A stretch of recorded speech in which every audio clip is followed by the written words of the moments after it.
Bismillahirrahmanirrahim. Assalamualaikum warahmatullahi wabarakatuh. Alhamdulillah. Wassalatu wassalamu ala sayyidina Muhammadin wa ala alihi wa sahbihi ajma'in. Allahumma aftah alaina hikmataka wa anshur alaina min khazaini rahmatika ya arhamar rahimin.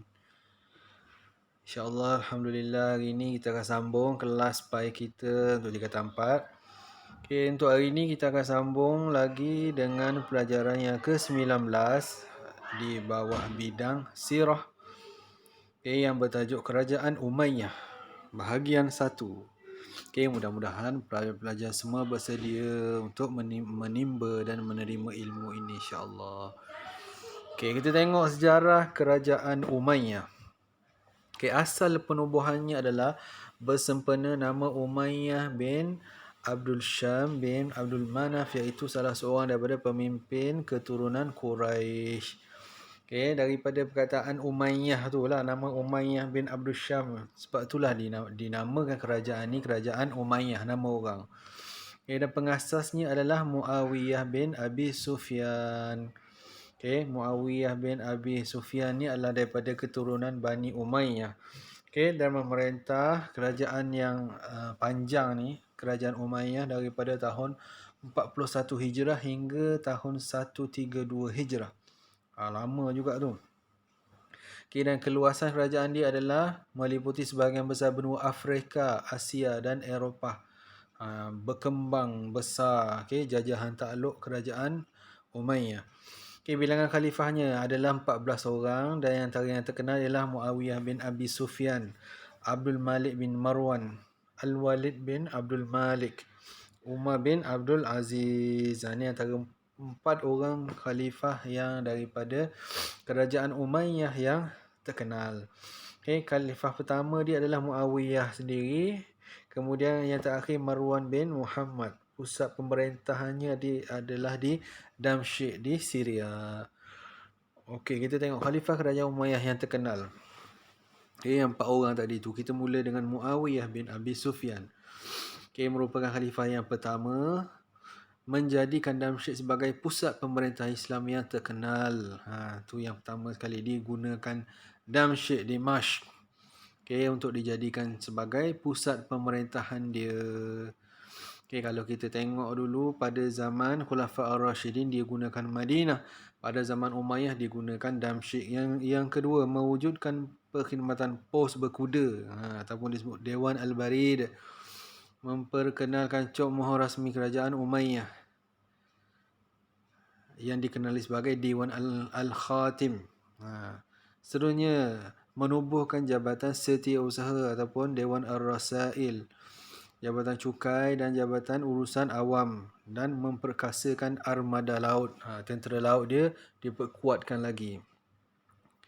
Okey, seterusnya kita tengok Khalifah Abdul Malik bin Marwan. Okey, khalifah yang ke-5.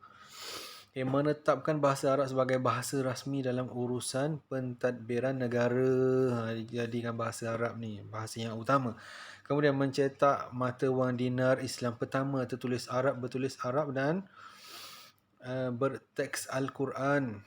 Dicetak dah wang dinar Islam yang ada tulisan pada dinar tersebut. Kemudian menaik taraf perkhidmatan pos dan sistem pengangkutan awam. Menubuhkan Dewan Al-Jun untuk mengurus pertahanan negara. Okey, macam Kementerian Pertahanan lah gitu.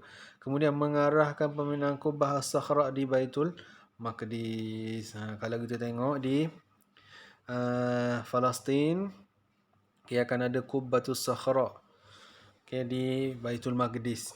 Dialah yang mengarahkan pembinaan Qubbatus Sakhra tersebut.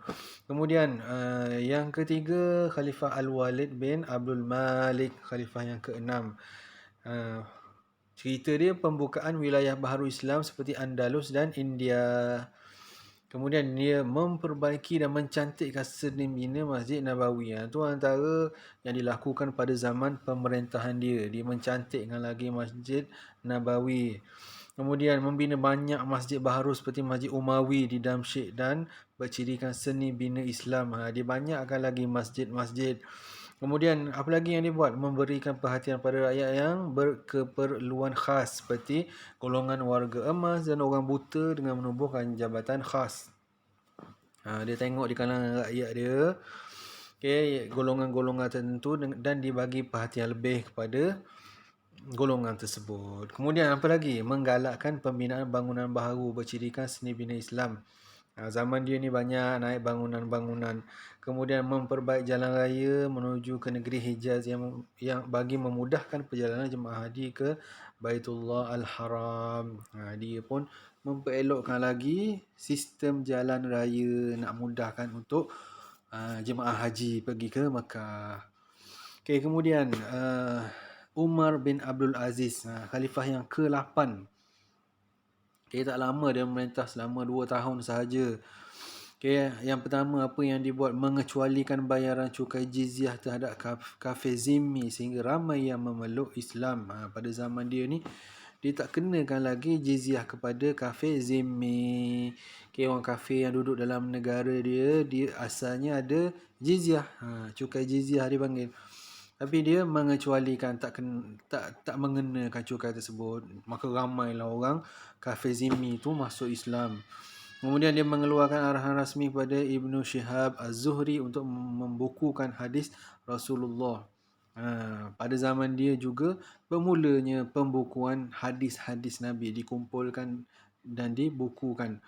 Kemudian membina rumah transit untuk para pedagang. Orang yang berdagang-berdagang tu dibina rumah khas untuk diorang duduk sementara. Kemudian menaik taraf infrastruktur untuk kemudahan rakyat seperti hospital, jambatan, perigi, jalan raya dan sistem pengangkutan awam. Ini antara benda yang dia infrastruktur yang dia naik taraf dan dia perelokkan lagi.